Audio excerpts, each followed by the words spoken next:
Hello YouTube family, આજે હું સરસ મજાનું સરગવા બટેકાનું શાક બનાવીશ. સરગવાનું શાક બનાવવા માટે બટેકા અને વટાણાને આપણે બાફી લઈશું. તપેલું લઈશું અને તેમાં પાણી એડ કરીશું. મીઠું નાખીશું. હવે આપણે તેમાં બટેકા બાફવા માટે નાખી દઈશું. લીલા વટાણા ફોલીને નાખી દઈશું. ઢાંકણું બંધ કરીને ચડવા દઈશું. જુઓ, 20 થી 25 મિનિટમાં સરસ રીતે બટેકા અને વટાણા બફાઈ ગયા છે. હવે આપણે તેમાં સરગવાની શીંગું એડ કરી દઈશું અને ઢાંકણ ઢાંકી દઈશું. બધું બફાઈ જાય ત્યાં સુધીમાં આપણે વઘાર કરવાની તૈયારી કરી લઈશું. એક કડાઈ લઈશું અને તેમાં આપણે 2 થી 3 ચમચા તેલ ઉમેરીશું. 2 થી 3 મરી અને લવિંગ ઉમેરીશું. 4 થી 5 કળી લસણ લેશું અને આદું લેશું અને તેને બરાબર રીતે ખાંડી લઈશું. મીઠું અને મરચું નાખી દઈશું અને બરાબર રીતે મસાલો બનાવી લઈશું. હવે આપણે રાઈ ઉમેરીશું અને રાઈને સરસ રીતે ફૂટવા દઈશું. પછી હિંગ નાખી દઈશું. મીઠો લીમડો નાખી દઈશું. પછી ડુંગળી નાખી દઈશું. ડુંગળી નાખીને બરાબર રીતે હલાવી લઈશું.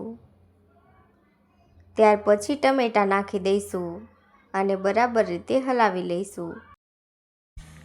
હળદર નાખી દઈશું અને બરાબર રીતે મિક્સ કરી લઈશું. હવે કોથમીર નાખી દઈશું અને હલાવતા રહીશું. હવે દળેલું જીરું એડ કરી દઈશું. ખાંડીને બનાવેલી આદુ, મરચાં અને લસણની પેસ્ટ નાખી દઈશું.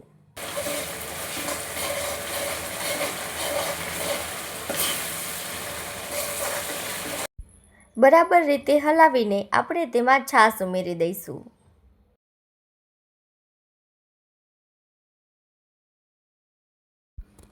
થોડી કોથમીર ઉમેરી દઈશું.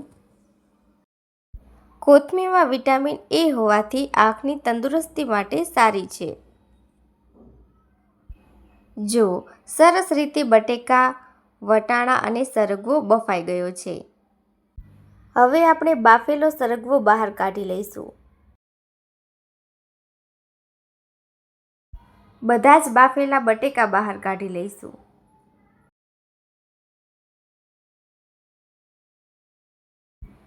જુઓ, બટેકા, સરગવો અને વટાણા સરસ રીતે બફાઈ ગયા છે. હવે આપણે બટેકા ઠરી જાય પછી આપણે બટેકાને સરસ રીતે ફોલી લઈશું.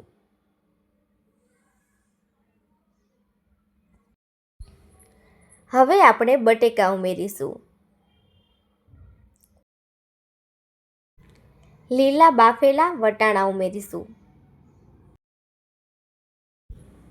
બરાબર હલાવીને હવે આપણે બાફેલો સરગવો ઉમેરી દઈશું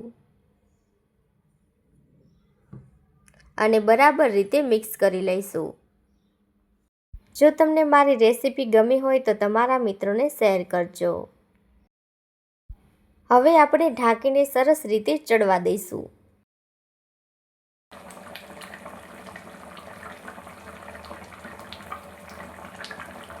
સરગવામાં કેલ્શિયમ અને આયર્ન વધારે હોય છે, જે દાંત અને હાડકાં માટે સારા છે.